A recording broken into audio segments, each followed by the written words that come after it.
fantastic week. You know, we doing it again live right here in Black Pearl Studios, trying to make it happen, talk about politics from the left side of things. And yo, sad week. You know, I just had a medical emergency, and so I understand the importance of taking care of self and taking care of family. So I want to send a shout out to Prosecutor Terry Curry, who is having to step down because of health issues. It is no joke. When you were dealt with a life-changing event, you have to make decisions based on what's best for you and your family. I applaud the work that he has done. I'm staying out of the conversation about who should be the next one, though. I ain't getting into that one. But Terry, thank you so very much. If you haven't had a chance to watch the video that we did when he was a guest on last year when he was running for office, please take some time to tune in. He had some great ideas on how to keep people out of the justice system. He wasn't just about prosecuting people. He was about keeping people out of the justice system, out of the criminal justice system, and not in his office and not in his courtroom. So hopefully whoever takes over his spot in the future will have that same mentality of, you know, empowering the community to keep young offenders out, older offenders, making sure that we're treating, you know, addiction as a health issue and not a criminal issue. That, I'm telling you, for our community, it's really important who the prosecutor is. If you kind of look like me, you know what I'm saying. So everybody, shout out to Terry Curry. He did his thing, and a speedy recovery, and spend all the time with your family that you can. Like I said, after my health scare and the love that I received, I know how important it is to make sure that you got people looking out for you and you spend as much quality time as you can. Yo, I'm not going to even touch that mess that's going on in Washington. Y'all can have it. Everybody's talking about getting impeached, whatever. Because here's the deal. If you're not registered to vote, you have one more week to go online and get registered to vote, because in 2019, there's an election. There's an election for municipal races all over the state of Indiana. If you have not registered to vote, please, you have one more week. Go register to vote so that you can vote for the mayor. Now, if you live in Marion County, please understand, don't sleep. Don't pretend just because there was a whole bunch of black folk standing behind Jim Merritt that that's the dude for our city. I'm trying to tell you, don't get fooled by the hype, because they're, all, skin folk ain't kin folk, or all kin folk ain't skin folk, whatever the saying is. All I'm saying is Jim Merritt is not our guy. And I don't care how many ministers, I don't care how many people who ran as a Democrat sheriff stood behind him. I'm trying to tell you, Jim Merritt is not the guy for the city of Indianapolis. Look at his 30-year voting record in our Indiana Senate.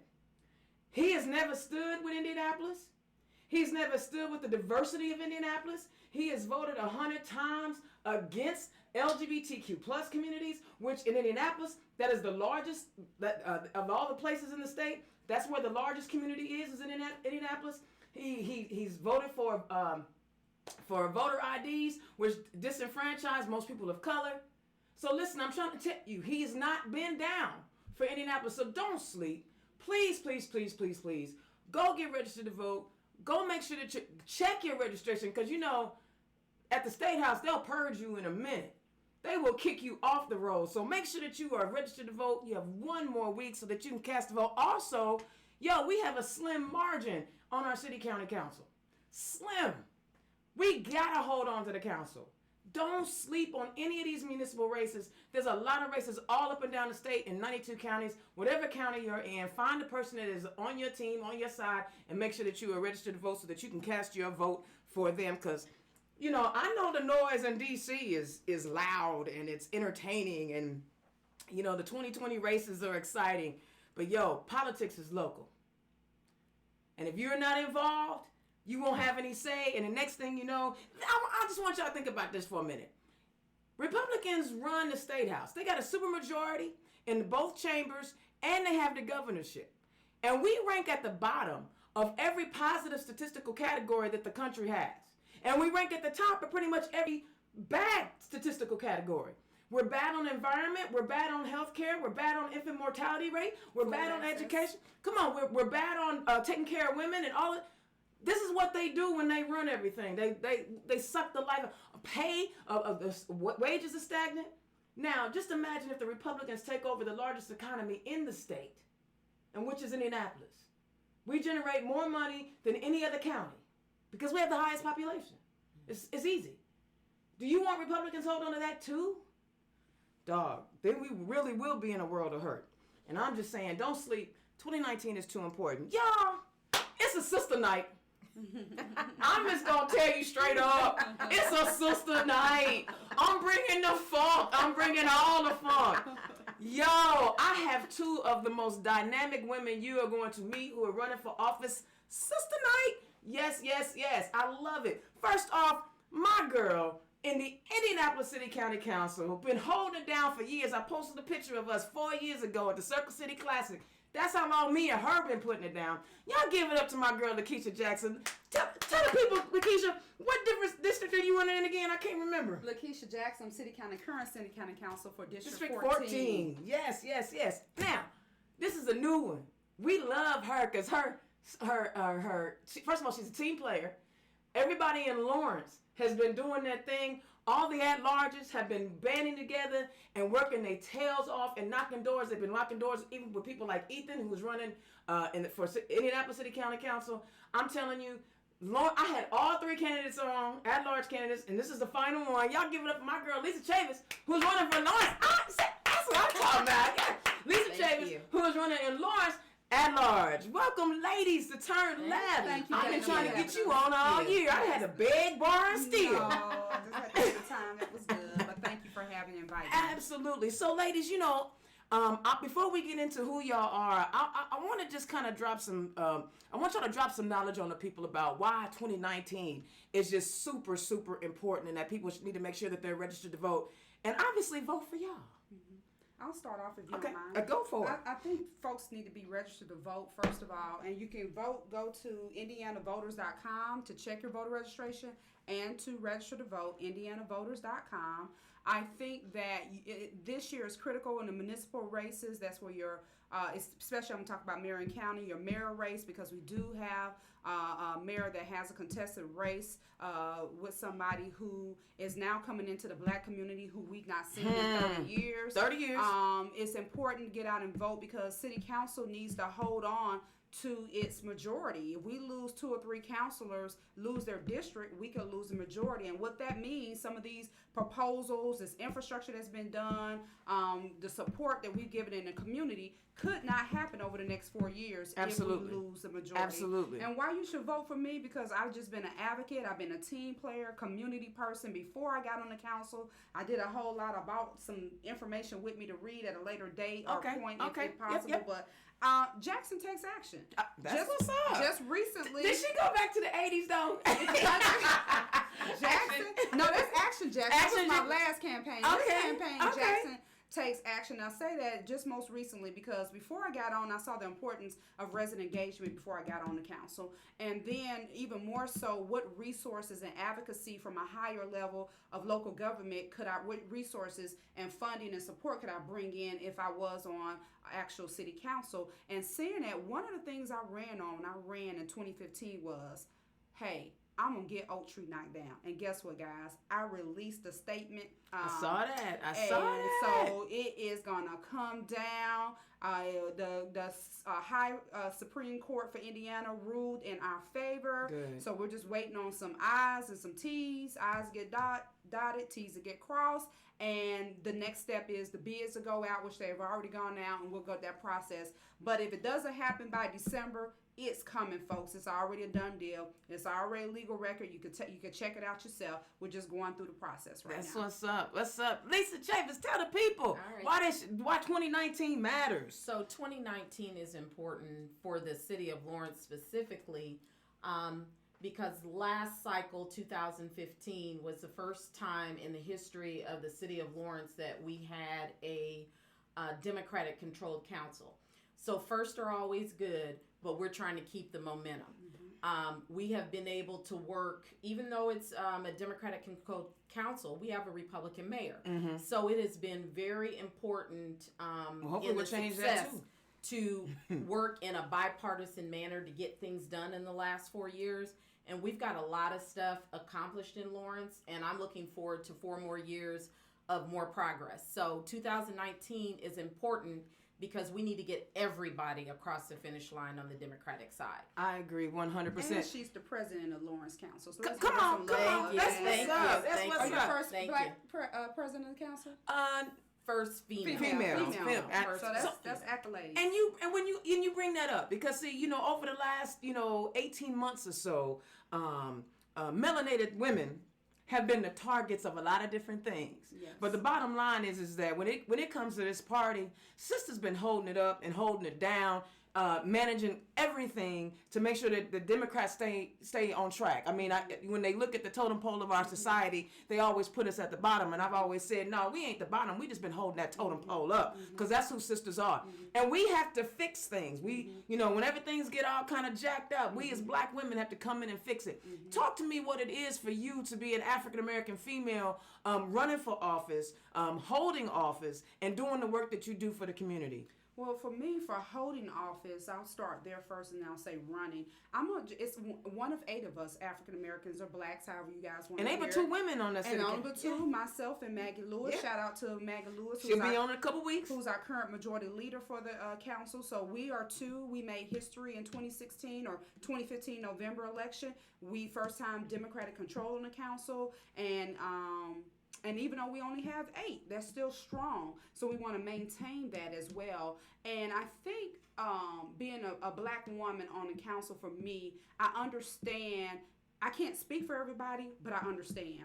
Especially in our underserved population, our at-risk populations. I've lived in, I'm surprised some of y'all, Sutton Place, Postbrook. Wow. I grew up on 42nd and Post. You grew up on 42nd and Post. So I want people to understand that. I understand where my environment, whence I came, as they say, and where I am now. And the difference is, if you don't always see me looking dressed like you or being everywhere you are, don't mean I can't relate what you've been through, what you're going through, and leading a way for us to come on and achieve, reach one, teach one, and help one and pull it up. That's for me what it means, to be able to understand when I'm on these committees, where this money is going, how we could appropriate this fund, how I could get back into our urban back in our communities.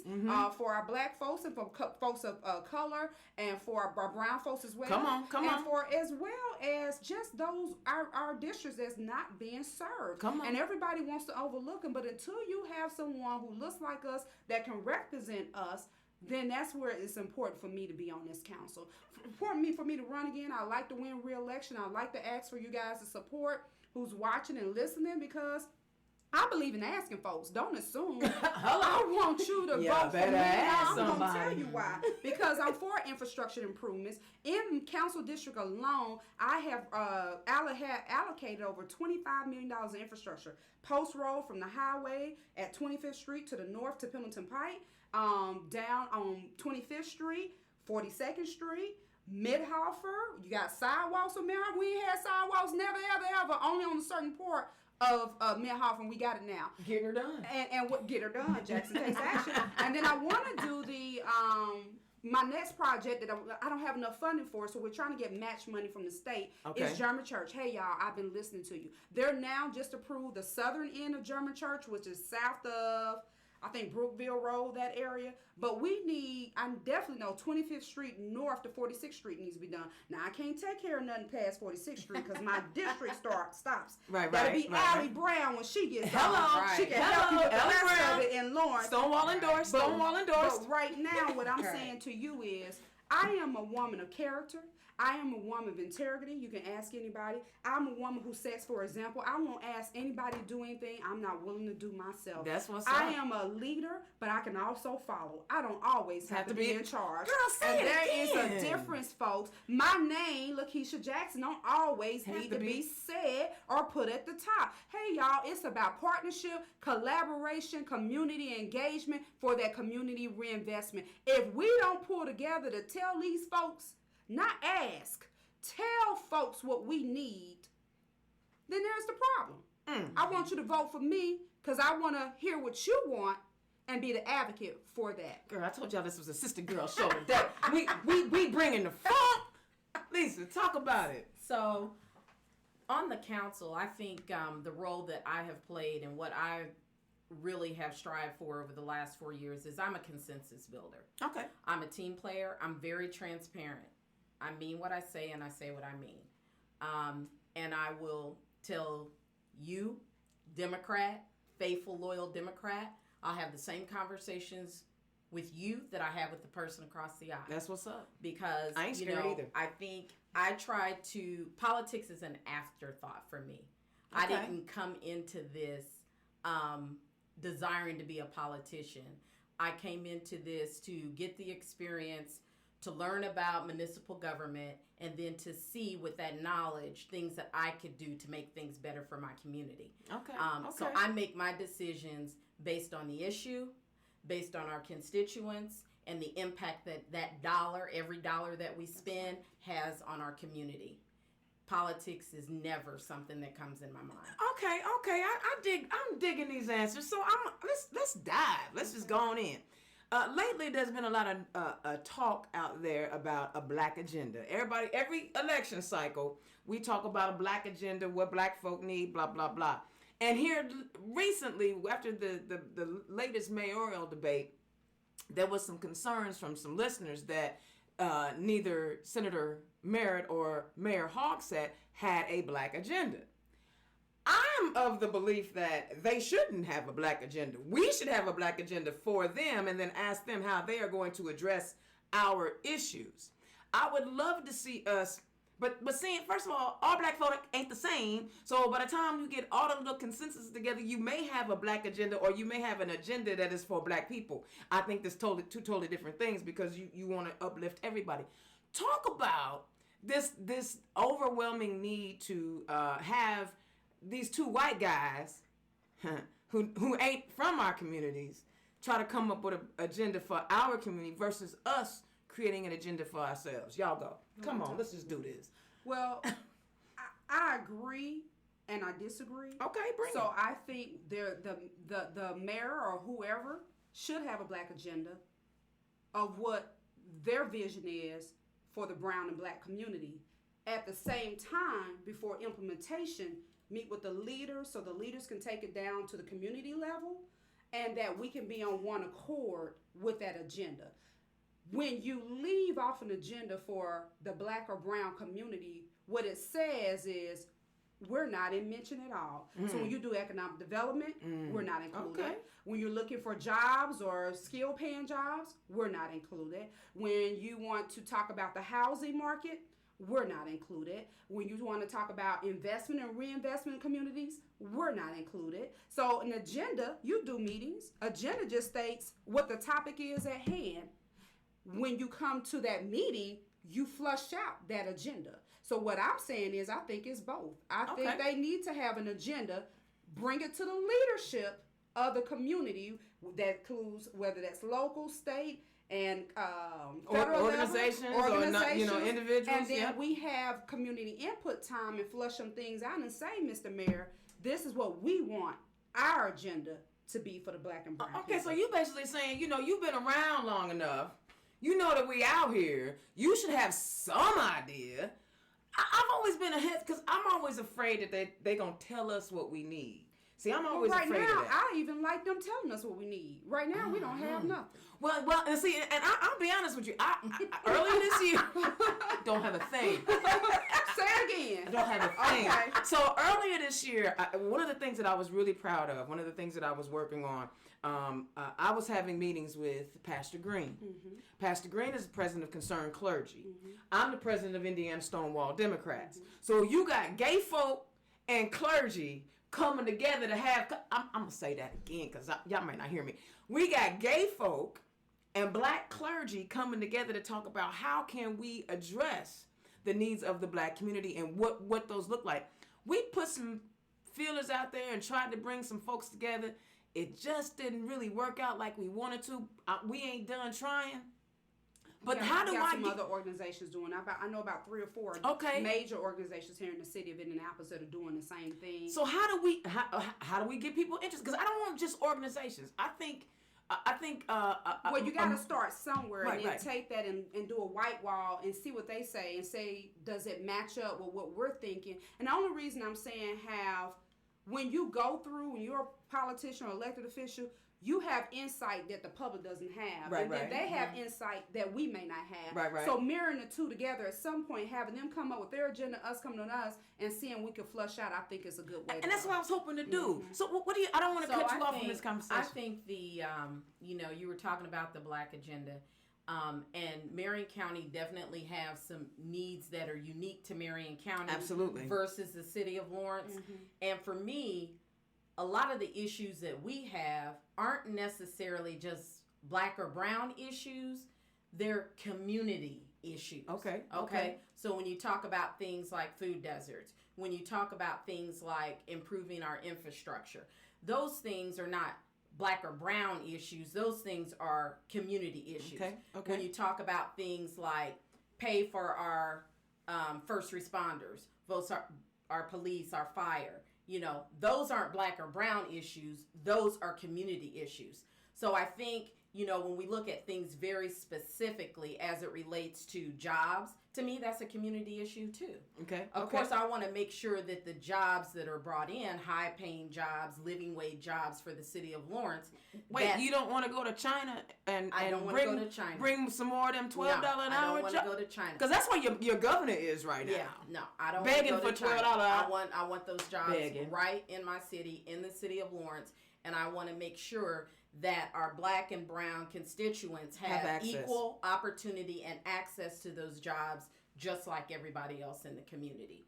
So I look at things probably at a higher level as to how is what we're doing impacting the overall community, and then is there equal access and opportunity for those who are brown and Black to get those $30 an hour jobs. So that's a little different than Marion County. Yeah. Exactly. Because food desert is a Black-brown issue. You go into certain areas, and some of them might be white or Caucasian. I'm trying to be using the words that people use that are professionally etiquette. But if you look at most of the issues that are happening, it's in the areas where it's predominantly Black and brown folks. So it's a little different than Lawrence. Yeah, because our issues are Lawrence is a food desert. Yeah. It's not just the areas that are, if you look at the definition of a food desert, I live in District 6, which is an area where people don't struggle economically. Okay. However, I have to go to McCordsville up on Pendleton Pike, or I have to go to 79th and Fall Creek. But you all have the income.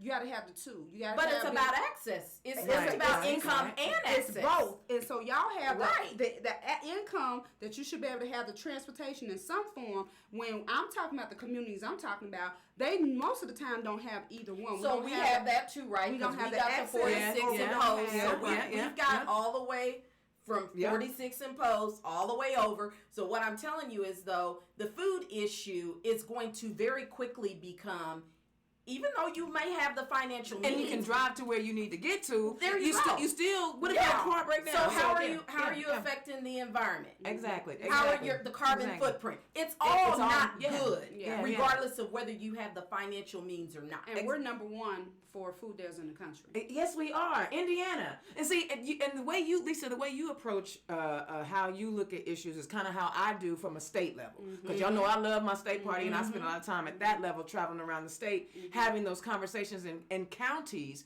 where there are no minorities. I go I go in counties, and I'm like, I actually increase it by 100% when I show up.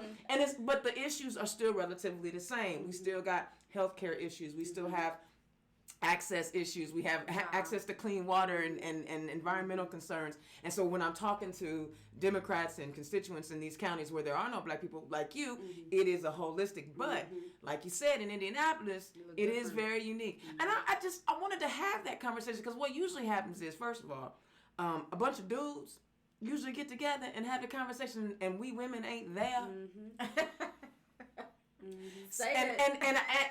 And it just but like I said, I was having that conversation with Pastor Green, and I felt really good about where we were heading. We just couldn't pull it off. And you know what? We ain't gonna give up. We're gonna try again. All right, I'm gonna switch gears real quick because I want to talk about each of y'all. I want people to fall in love with you. I fall in love with you. Keisha, tell people where you from, where you come, where you been, how you got here. All right. I'm originally from Georgia. I'm a Georgia native. Oh, Southern girl. Yeah, but I've been here for years. I've lived on, like I said, I grew up on the far east side. I've lived in Warren Township for the last 19 years. I'm a homeowner. Youngest of two. Are you the baby too? Yeah, my parents. That's why we get along so well. My parents live here. I'm a little spoiled. Me too. But hard worker. You know, Yeah. For my day job, I'm executive director for a grassroots not-for-profit. So a lot of the challenges you're speaking about, the population I deal with on a daily basis for advocacy, for programming, resources, and tools. I just like to be out with the people. I think that's why we get along. You're a people person. I've never met a stranger. When's your birthday? January 19th. Okay. I've never met I'm Capricorn. Capricorn, yeah. So I'm a little bossy. If you get into me, little. I could be a little bossy. But that's just when have you known a Capricorn to be a little that's bossy? just a Capricorn. Don't take it personal. It's a Capricorn in me. But you know, I understand what's unique about me as a councilwoman. I understand the uniqueness of partnerships. Yeah. And collaborations. Absolutely. You need that. There's no I in team. And so you need that in order to have the community resident component with the government component, with the faith-based or church component, and with the community and agency groups. Yes. And in our health systems and those, because you need all those. Some of the things I'm advocating for that let me go on and say this. When I first came on, I took a seat earlier. I took Vernon Brown's seat, who's now the trustee of Warren Township. So I came on in August of 2014. He said he needed some IT work. He ain't called me yet. Okay. I'll make sure he calls you. And then November 2015, I ran again and won for 2016 to start. So here's the deal. I really believe that having a platform and advocating and what's the importance of everybody running, it's good to have. I've got more done with a Democratic mayor and a Democratic caucus than I did beforehand. Okay, that makes sense. It makes sense to those who understand politics. And what's important and what's needed is I want a few or probably only counselors that don't have a hotel, a bank, a traditional grocery store. I'm sorry. Or a sit-down restaurant. Let me say it again. You mean own those things? Let me say it one more time. In her district. Oh, in your district. In my district. A hotel. You messing me up now. A bank, a sit-down restaurant, or a traditional grocery store. You have none of those things in your district? No, ma'am. Huh. A hotel, a bank, a grocery store, and a traditional grocery store and a sit-down restaurant. So there's no economic development going on at all other than what you try to bring in your district. Now, they are because Park East is in my district. So what they do... From the industrial part. Industrial part is, and that's booming. We're not a technology zone area. And you're not... Are you one of the opportunity zones? No, we're not that. So I always wondered how they figured out which one was the opportunity. Oh, you figure it out. You can figure it out. I've been curious. So what I'm saying is I need help, and if I'm reelected, I've been advocating. Now I'm gaining leeway, and I could get the community behind me to advocate for some of this stuff. And see, to me, when you tell me you are missing those items, that's an opportunity. If I ain't never heard one, I mean, your district is starving for tourists. You know, I mean, because we have brownfields. Brownfields, you all are those they can build from the scratch. So if we make the incentive deal good for somebody, you know, we advocate for it. We just need to start getting some things. You know, one of the things I want some type of major. You know, Eagle Creek brings in a lot of money. It's a major park. We have so much space. I love further out because I go all the way to the County Line Road or Carroll Road. Okay. I love something out that way to put something to attract people from other counties. Yeah. That's how you boost the economy, get more things built. And then once it's monkey see, monkey do. We all do it all the time. I was watching the other day. I had to sign in, and everybody signed in 8/23, 8/23, and it got to me. I said, y'all know today is 9/23. I said, I'm going to sign in 9/23. So what I'm saying is, if you build, they'll come and others will come. Okay. Is what I'm saying, to bring that investment and get our city and get our other. Because here's the situation.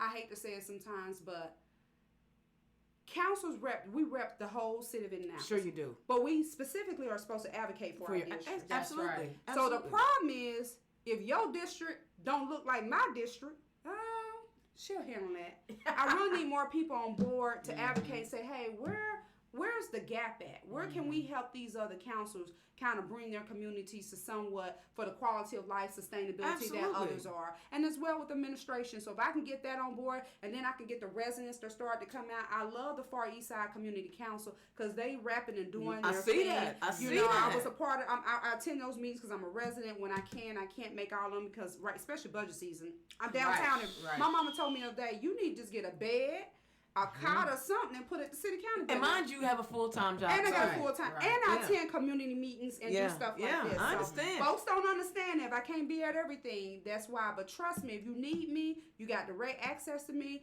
And if you want something or you need my input or to help pave the way, I'm a phone call, email them away. And everybody who knows who's done that, Jackson takes action. So that's why Jackson takes action. So tell the people, Lisa, where you come from. Okay, so I'm originally from Illinois. Okay, I got 2 transplants. That's what's up. Yeah. Been here for, 20-some years. Maybe 30. Anyway, who's counting? Girl, you know what? Who's counting? Honey, 30 years, we still look right. good. I don't know. Good black don't crack. I'm not telling my age. I'm the second. I'm 49 and repping it like a bad. I know. I'll be 50 next year. Come on, I'm making 49 look splendid. I know. I don't mind sharing mine. I'm sorry. I just said it. Because you know what? Own it. I mean, when I see Cicely Tyson and, all the movie stars, I'm like, shoot, I don't even have no money and I'm all right. That's right. Looking good. Well, I'm second of the oldest of 6. So from a big family. I served 3 years in the active Army as a military intelligence officer. Veteran, all right. And about 5 to 6 years in the reserves here in Indiana. But I grew up, my mother was a director of a community action agency. So from the time I was young, my grandmother fostered kids, adopted kids.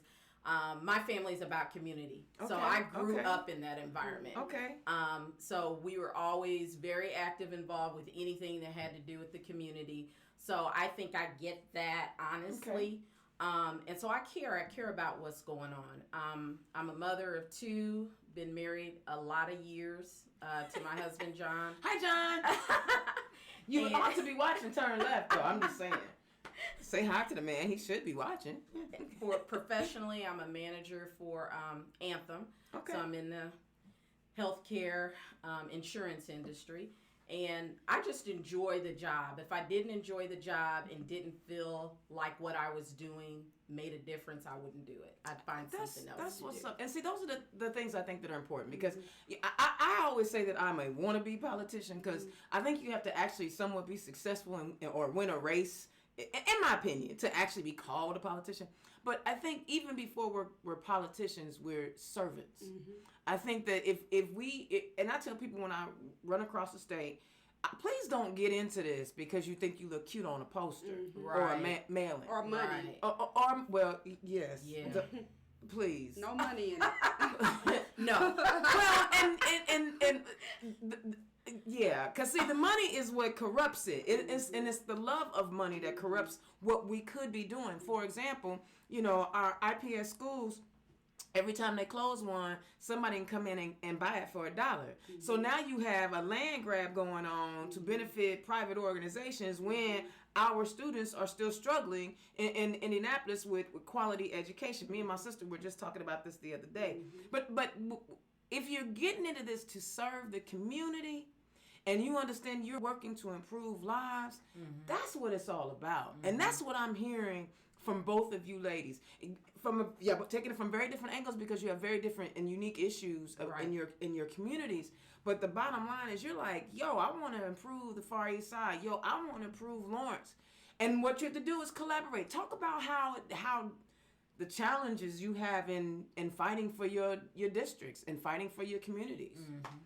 I left something out. First of all, I want to thank God for being here and the opportunity to be here and talk and be on the council. I didn't say that I am a Christian. Okay. And I think that's why serving Faith is others, important. it is very important to me, and I wanted to mention that. But the balance and collaboration is very important, because if you create enemies, or if you create people and you're hostile, or people can't work with you, or they feel like you're not approachable, we'll never get anything done as counselors. Right. So we even have to cross the line. We have to be bipartisan sometimes. Absolutely. Everything can't be, Absolutely. but people feel that way. Everything can't be Democrat and everything can't be Republican. We have to be able to walk. It's got to be balanced. Balance. Yes. And you know what I like to say? It should be respect. You know, in this new age, I've seen so much disrespect. I'll never disrespect Miss Lisa. I've had disagreements with people on the council, and we might do it behind closed doors, but you'll never see me get in public and disrespect them. Baby. Or get on social media and disrespect them. And I think it's a shame when we can respect other people of color, other people, and don't respect our own. Come on. And I don't think that builds and bridges collaborations. And it's very important for me and my community, on me serving my district on the council, is because when residents show up, I get things done. Let me give you an example. The proposal 258. The residents came up with the amendment. I carried the water. Okay. And I advocated. Well, because that's what you're supposed to be doing. Long You represent. nights, Yeah. multi-phone calls, meetings, before the meeting. And folks don't understand. It was like, well, you didn't do X, Y, and Z. First of all, it was not my proposal. It was the mayor's. All I tried to do is do enough where it lifted the money off to where it was, so we could say, oh, we don't need this much for the food. We don't need $150,000 for the food app, or $120. Maybe we only need $50. We could use that other money somewhere else. I could have built y'all's food app. And be able to do the delivery service. I didn't see my medical bills. That have covered all my medical bills. But also do the delivery service app. So what I'm saying is, you know, I was blindsided. I think a lot of black people were blindsided. But at the end of the day, this is my saying I've been putting on everything. Working together still works. Yeah, you have to work together. We just gotta learn how to work. And guess what? Just because we look different, that's okay. Because we dress differently, that's okay. Hello. Because we talk different, that's okay. Because we're on different educational platforms and career platforms, that's okay. But this right here, what you feel, how you feel, what you think, and what you say, that's what's matters. And that's what's important. Because I don't want to be Stepford. I don't want. It drives me crazy sometimes when I go up to Hamilton County and the KFC looks like the McDonald's and the McDonald's looks like the Wendy's. I don't want everything to look the same. That's silliness. Right. You know, there's a uniqueness. It's our diversity that makes us great. Now I get what you're saying about working across the aisle. I know you feel the same way. But when you see, Lisa, proposals that you know are not beneficial for communities that, you know, that's coming from the other side, and you like, dog, how do you deal with that? You know, like when you know. Head on. Just like a proposal that looks like a great idea, I react the same way to a proposal that looks like a bad idea. Okay. In an honest, straightforward way. You know, let me hear you out. Why do you think this is a good idea? Okay. Why is this a good idea? Do you see any opportunities for improvement? Do you see any risk? Okay, so then you're asking me for support, and let me tell you what I think might be good, because there might be some things that are okay. Yeah. But what are things that give me heartburn that wouldn't allow me to support it? And you have to, I agree with you, respectfully disagree. We're not going to agree on everything, and that's okay as long as we do it in a respectful manner. Right. So, yeah, I mean, you just got to call it out. I think that was probably the thing that held me back from making the decision to want to run. Really? Is I felt like I was too direct. Huh. And well, that seems to be what works these days. No matter if they're lies or not, just so long as you're direct. Yeah, like truthfully direct, right? Yes. And so I always was of the belief that was against what a politician was. Like they just say what people want to hear. Yeah, no. They don't really want honesty. And so I will have to tell you that concerned me a little bit when I decided to run.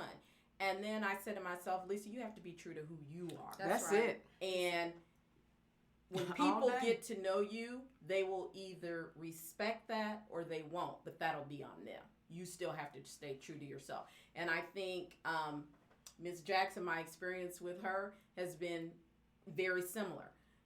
Agree or disagree in a very respectful way. Absolutely. I mean, I know I've had private conversations with elected officials that'll call me and ask me about an individual or call me and ask about a situation. There are lots of things that I don't put on social media. And everybody knows I'm a social media junkie, but I am never going to, I'm with you on that. I'm not going to disparage anyone or a person, especially someone on it's hard. I like to call out Democrats when they doing crazy stuff too, but there's a way to do it. I don't have to like tell you how awful a person is on social media. You can just sit back and watch for yourself, and you can get a feel for a person's character. You know, but I will, if you ask me directly about something, I will tell you what I really think. Now, I also tell you, you do what you want to do, but this is right. Because real talk, we kind of slightly, somewhat disagreed on the black agenda. That's how you feel about it. It don't mean that I have to like be upset with you because we disagree. It just gave me something else to think about. And same with you, gave me something to think about. You know what I'm saying? And so I think that is so important, and we seem to lose sight of that. And one of the things that we have at the State House that drives me nuts is that Democrats have put forth bills and they don't get heard because they're in a super minority. They don't even make it out of the committees. The chair doesn't even decide to hear it. Yeah, and that's what's frustrating. And that's why I love the fact that in Marion County and in Lawrence, you know, there's a balance. So you're getting good policy and sometimes not so good policy from both sides of the aisle because we're all in this thing together. So talk about you mentioned a lot of your accomplishments. I'm going to ask Lisa, talk about some of the things that you've been able to get done in Lawrence. She done ran down a whole bunch of stuff. So hope you got her paper. I hope you got it. That was in my head. I ain't did the paper yet. The paper got two a pages.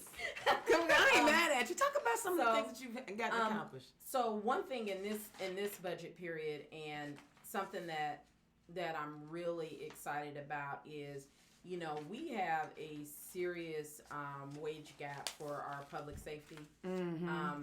You know, Lawrence is for struggling. The size of the city, what we pay our public safety officers is not in parity with surrounding municipalities. Okay.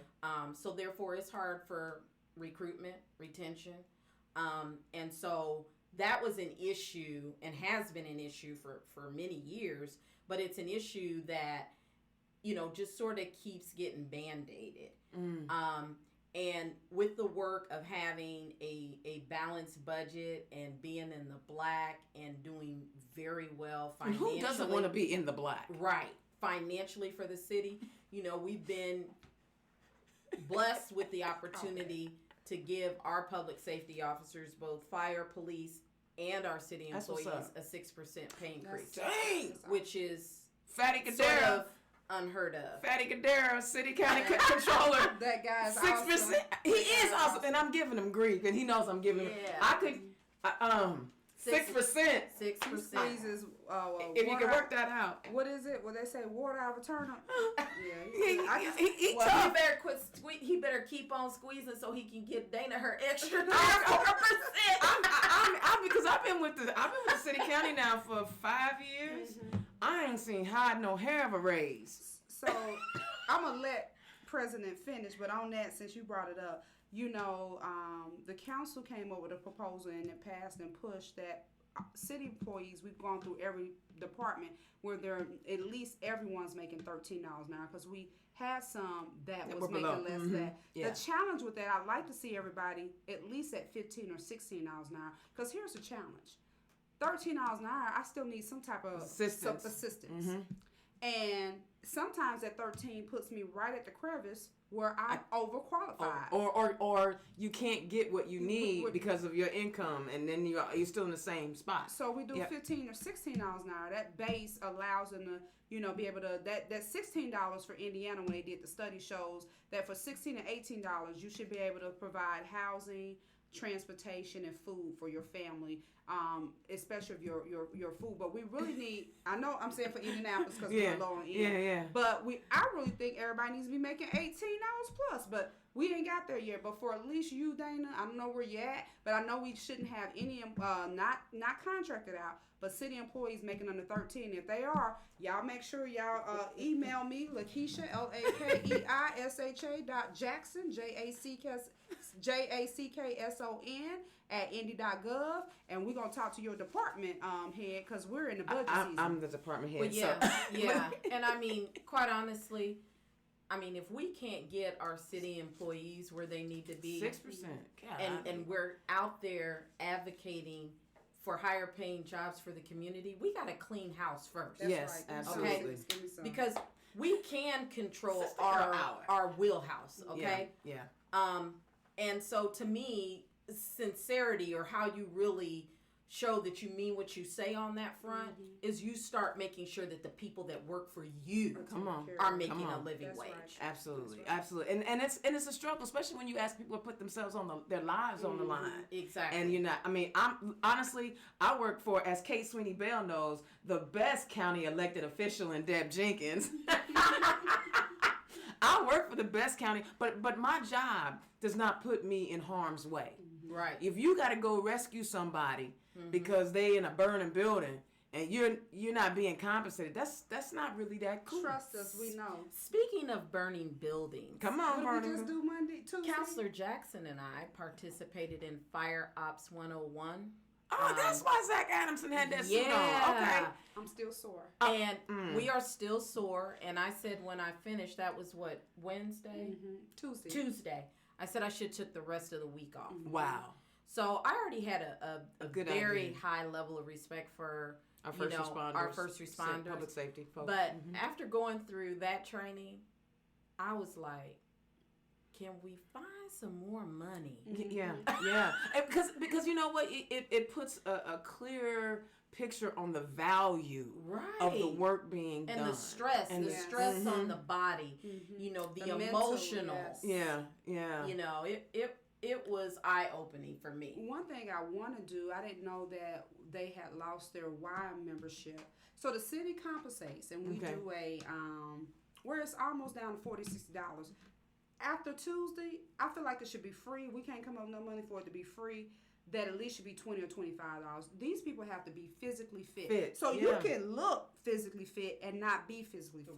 Right. And so they have to work out on I didn't know this. They told us on a daily basis. Oh, absolutely. So the challenge is some of them, the fire stations don't have, not big enough, the older ones with gyms. So they have to go somewhere or do some type of exercise there. And I don't think that's fair to them for the work they do. Our police officers get to take cars home. I think we should create some additional incentives for them. And that's one they told me be very appreciative if we could make happen. And I know that over at the Post Road Training Facility, there is a workout. But if you live closer to Speedway, getting over to, or if your fire station is on the south side, going over to the Post Road, you're right. I think there should be an investment in the quality of health care and maintenance and sustainability in folk. Heck, some of us who sit around all day could probably use some of that, honestly. Real talk. So what are some of the other things you that's a huge accomplishment. We could probably stop right there and be like, Lisa should be reelected just on that alone. 6%. Because I was just reading. Awesome. I was reading in Howard County. Is it Howard County? Yeah, Kokomo. They just gave their folks 3% raises. So I mean, Fatty. Fatty, where you at? Where you at, my man? Can I get a little? I mean, because if nothing else, a cost of living raise, right? Because here's why I say that. And I'm actually pretty fortunate. I'm able to afford my condo and take trips, and because it's just me. I ain't got no other mouth to feed but mine. And I'm a bariatric patient, so it ain't that much. But at the State House, they keep increasing the cost of living. So while they tout their corporate tax cuts, and those cuts continue to go down, they had to increase the gas tax. They increased the registration fees on your vehicle. And these are things that have happened over the last couple of years. So the cost of living to live in Indiana has increased, but my pay hasn't increased. And so I understand we got to balance budgets. And I know that my pay comes from tax dollars, but y'all, I could use a hookup. Keisha Jackson got action, so I'm just saying, get that hookup. So talk about, ladies. You know, you're running for office. Talk about some of the things that you're hearing when you're out knocking on doors. I know y'all canvassing. So talk about what you're hearing on the doors and what people are really wanting you to focus on. So I can start with that because it's just fresh in my mind. We're as I'm sure Councilor Jackson is. We're knocking on a lot of doors. A lot of doors. And it's interesting to me how one election cycle versus the other, how the issues totally change. Different on the spectrum. The issues are, but I would say that the one that I'm getting consistently is crime. Folks are concerned that whether it's a perception or reality of where you live, that there's a crime issue and a violent crime issue. Very early on in the year, Lawrence had a couple of homicides, a few homicides. And it seems to, knock on wood, it's tapered off. However, when things like that happen in your community, even if they don't happen often, people tend to get concerned about their safety, rightfully so. What are we doing? What can be done? Do we need more? The first thing that people go to is more police officers. And that's usually what they say. Yeah. And I usually tell them, when I think about the situations or issues that we've had, having more police would not have made a difference in the outcome. So what can we do as a community to make sure that our youth have activities or things to do that are positive in our community? I think in Lawrence, we could do better in that. Okay. We don't have a lot. Okay. We could have more. And I think that, it's about having a visibility and presence, right? And community engagement with our law enforcement. Those kinds of things. Absolutely. Not just necessarily more police officers. And I agree with that because see, crime is an economic issue. People don't want to really, focus in either it's either an addiction issue or economic issue. People are in the business to do whatever they doing trying to get some money. Now, I have always thought that there was too much onus put on the mayor and council folk to fix the crime problem. Because if Joe Schmo is out here selling whatever he's selling and he run across somebody that just want to jack him, I'm not sure what the mayor can do about that. But if as community leaders collectively we come up with ways to steer people in different directions. But see, again, addiction is something totally different. It's a health thing. It's you get people who started off using Oxycontin, which was a prescribed medicine, and now they getting heroin because they can't get that anymore. And if they don't have no money, they're gonna do whatever they gotta do. I feel like there's too much.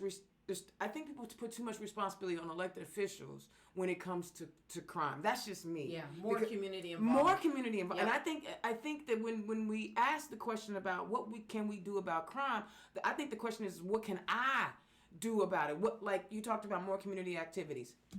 One of the things I was really proud of when I was working in the IT department was that I worked with in IMPD in their PAL program to bring a computer training for their after school indie PAL, because the boys were playing ball and whatever, but the girls didn't have nothing. So it was like, yo, why don't we bring in a way for them to learn how to code, learn how to fix computers, and give them something to do and to look forward to versus just being on their phone and being consumers and users. Right. So I appreciate that they're asking the question about crime, but crime is so multi-layered. Yep. I mean, even when I was out there in my youth, in my wayward youth, I knew that I was doing what I was doing was wrong, but it wasn't because, it's not necessary. Everybody wants to blame the parents. No. Some of us was raised very right. Very well. Yeah. In 2-parent households. Right. With a mommy and a daddy. That's right. We get mine to do what we want to do because we think we grown. Exactly. That's what we do. I mean, I think the crime is an issue and has been, especially homicide, especially in Indianapolis,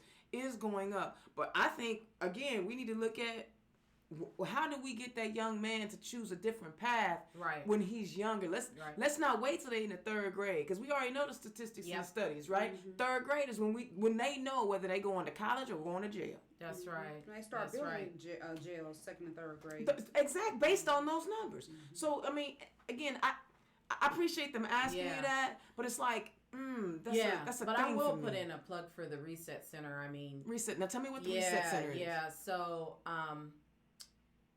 at the Reset Center, everybody, you'll see on Facebook and everything. Everybody talks about Taco Tuesday. They got a lot of stuff going on over there for the youth, and they are engaging with public safety. Okay. And actually, I experienced that on National Night Out, where, there wasn't this.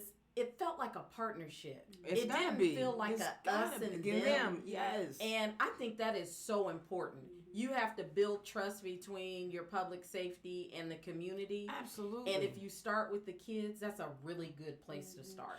And to see people who they are for who they are. Yeah. Because Oh, Dana, my if goodness. I don't spend time with you to appreciate you in order to do that, I gotta spend some time with Dana. Yeah. And if law enforcement don't spend time with our communities, they see us from what they learned in training. Training and spending time with the real actual people are two different things, I believe. And also a couple things with that. First of all, I think every person who has an issue with public safety and law enforcement should go on a ride along. When I was, again, I referenced my time in ISA because I was given IMPD as my customer. And like most brown and black people, why I got to go work with the police every day? I don't want to go work with the... I didn't want to do it. But it was a growth mechanism for me where every day I was dealing with the boys in blue. And I got to see them for who they are. And then I learned, I met Major Lorenzo Tate and all of these wonderful people who were doing all these community things. It's like, oh, wait, I humanize them just like they have to humanize us.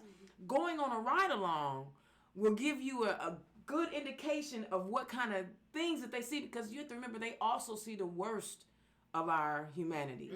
They're not seeing the choir boys. Now, with that, I also think if you being trained to handle and de-escalate situations, you need to call on your training and de-escalate situations. Right. So it's a twofold thing. It's a balance. It's got to be a balance, and I am not again. Cause listen, I'm a chicken, and somebody come to rob me, I'm calling the police. I don't own any guns. I'm not interested in owning guns. I need somebody to come with a gun to come help me out. So there's, like you said, there's got to be that relationship going to ride along, but also I need our law enforcement officers, and I think honestly, Chief Roach has done a decent job at being in the community. Every time you turn around, even when something goes wrong, he right there like, yo, I'm gonna go ahead and say something. I better say something now. Otherwise, whereas in other communities, you've seen them like hide behind 2-3 days worth of nonsense before they come out and say something. Ain't always right, ain't always perfect, but he don't hide. He don't transparent. Yeah, he don't hide. And there are people in the community that hold him accountable. Oh yes. So they're not running. We're no longer afraid to engage either. All right, go ahead, bring it. My tops, when I canvass and walk and knock on doors, it is the violence, specifically gun violence. Gun violence, yeah. I'm on that neighborhood app. Where did you hear the guns? Was it two streets away? Was it on the corner? Man. Oh man! It's 3 a.m. and it's popping up. And this is diversity. This is across my district. My district is very diverse. So I know we talk about the underserved areas, and I got some areas that are doing very well in my district. So I do want to say that. But I would say infrastructure, specifically gun violence. Okay. And then, believe it or not, they want help and support for veterans. They feel forgotten. Excellent. So doing that, because Indiana is not a great place for veterans. No, so that I got some ideas in mind to work with some people. If reelected, I hope you will. There's an organization right now trying to put together a veteran caucus for the party. I'll definitely make sure that I get connected. They're trying to work with the state party, but you know what, Marion, they live right here in Marion County, so I'll definitely get you connected. And one more thing through my job, what I'm trying to do is I'm trying to be one of the ones that does veteran and more senior housing. So, you know, we're We don't talk about our seniors. Underhoused. We don't have a lot of activities. I will give a shout out for Vicki Peterson. She's doing an excellent job with representing us and our seniors out there. Yes, she does her thing. But yeah, and diversity and inclusion. Okay. What do you mean by that? They feel like a lot that the blacks and browns are not included, especially Latinos. You know, and what aspect in decision making, advocacy across the board. So wow. But what happened, I can relate and I understand is if you don't see some of the things I asked for, or I said we are lacking in my district. This is not my district. This is across the board. Sure. So when I talk to my residents, not necessarily my district, what they want across the board and what they like to see. And then the food desert thing, you know, like you said. Yeah. So I either have to go to Walmart on Pendleton Pike, A&I on 38th and Post, or Walmart or Kroger's on Washington Street, or Aldi's. I shop at Aldi's a lot at Manhofer and Washington Street that's my store. I'm an Aldi's girl. I like me some Aldi's too. I forget to take my bag sometimes when I'm an Aldi's girl. And so those are the things that have been, but you know, running on infrastructure improvements, additional criminal justice reform. Okay. The mayor started. I still think you need those people to help be balances in check. Sure. Youth opportunities. I love I haven't been to the you know research center, but I heard a lot about it. We done all three of us circle back to the youth because we gotta get them while they're young, baby. You got to create opportunities. Absolutely, and you gotta create worth and value in self. Because a lot of when I talk to these youth they're feeling despair and hopelessness. How do we help change that? Right. And I don't believe it's the teacher's job. Then we put, like you said, too much onus is on the elected officials, and I think it's too much onus on our teachers. Exactly, especially when we ain't paying them. Yeah, so we ain't getting the raise we promised them. Nah, but we gonna fix that pig barn. $30 million for the pig barn. Reducing that food deserts. We got some things. I don't know if I should be saying this, but it's in the budget. If you came to, we asked for money to go into the budget as a line item for the first time in history to address food desert and opportunities. Yeah, that's a good thing. And then I've added or asked the mayor's administration. I got some things in my district some residents want to do. They submitted some great proposals. Okay. Trying to see if I can get those funded. Those type of things are what we're working on. And again, the economic development advocacy. So they want to see economic development, but definitely the gun shooting. There's opportunities in your district. There's a lot of opportunities. I mean, a lot of opportunities. if you're missing those four things, I'm gonna go through them. A hotel, a sit-down restaurant, a traditional grocery store, and a bank. Well, now you hang up on the bank because they've been shutting banks down. But because that's something that's more has to do with technology changes too. Banks so and grocery stores. Yeah, now grocery stores you got to that's something you got to have physically. You know what I'm saying? You can't electronically eat food. You know what I'm saying? But you can electronically bank, and so the bank. But we need to be able to go in and talk to our bankers, and I believe. And they got to be strategically located. Our business, well, the reason they are closing down, if your area is not producing those commercial loans or bank accounts, they shutting down. They're shutting down. Yeah.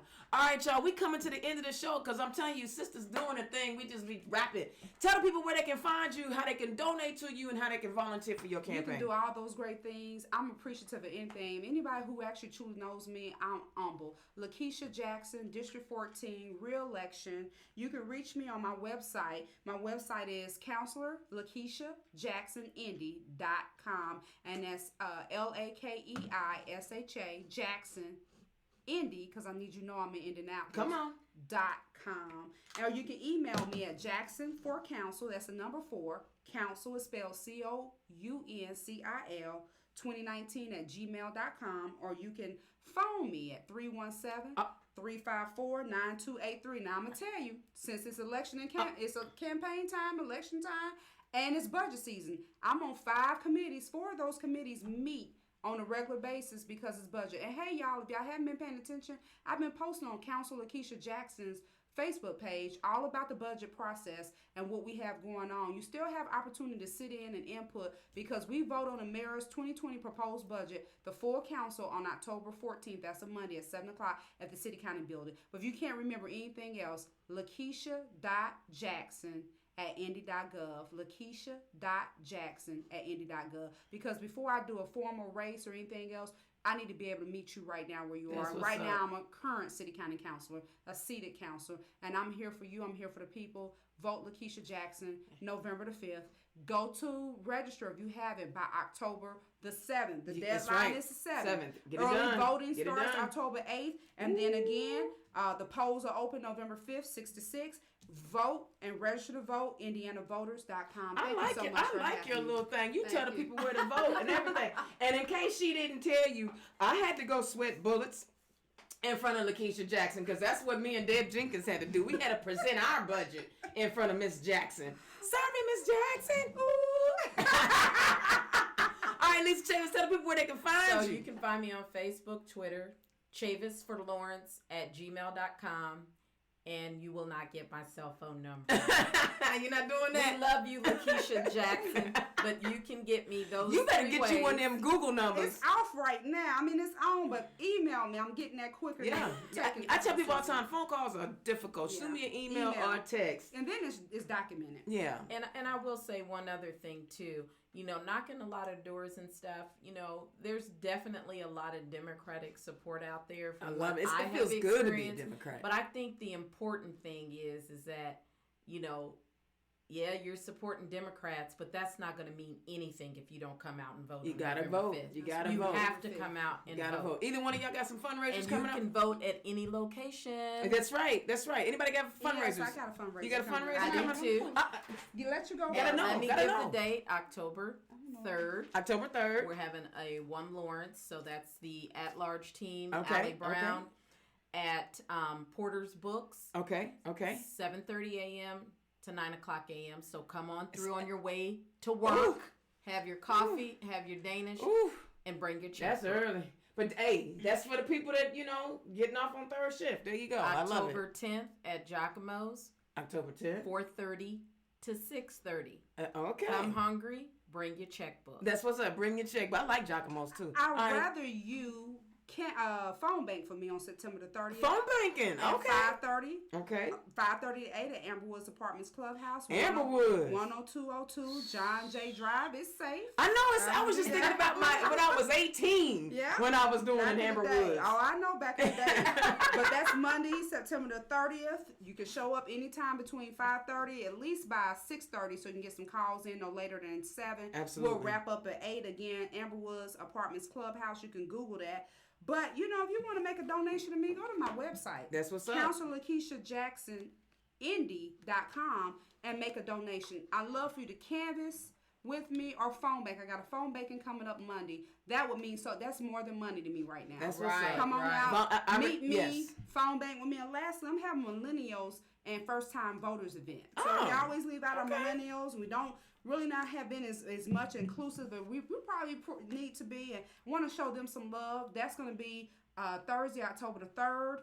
5:30 to 8 at Amberwood's Apartments Clubhouse. They're showing me love, so I'm getting this space That's for what's free. up. That's so what's up. I love it. Because you're in the community. You got to do it. You I'm gotta gonna post do it. this soon, as soon as I get the flyer. But millennials and first-time voters come out October the 3rd, That's what's up. 5:30, Amberwood's Apartments Clubhouse, and Monday, September the 30th, 5:30 to 8. That's what's up. Ladies, thank you so much for gracing and turn left. I love the sister power. I ain't gonna lie to y'all. I love the sister power. Hey, I want to share with you guys an event that we are working on. It is IDAC, the Indiana Democratic African American Caucus, the Latino Caucus, and Stonewall. We are working on an event on October the 12th. We're going to do a constituency caucus day of action. We're going to support as many candidates in Marion County that we possibly can. So we're going to meet at the Julia Carson Center at 10 a.m. to talk about canvassing and why it's important to canvass and knock on doors. And then after we have that meeting, we're going to go and disperse, and you can go knock doors because everybody's canvassing on weekends, right? You go canvass for whoever you want to canvass for anywhere in the county, in the county, Marion County. And then when we get done, we're going to head on over to the Latino Expo because we want to make sure that we're supporting every community in our city. So if you have any questions about that event, either reach out to me. You can hit me up. Y'all know my handle.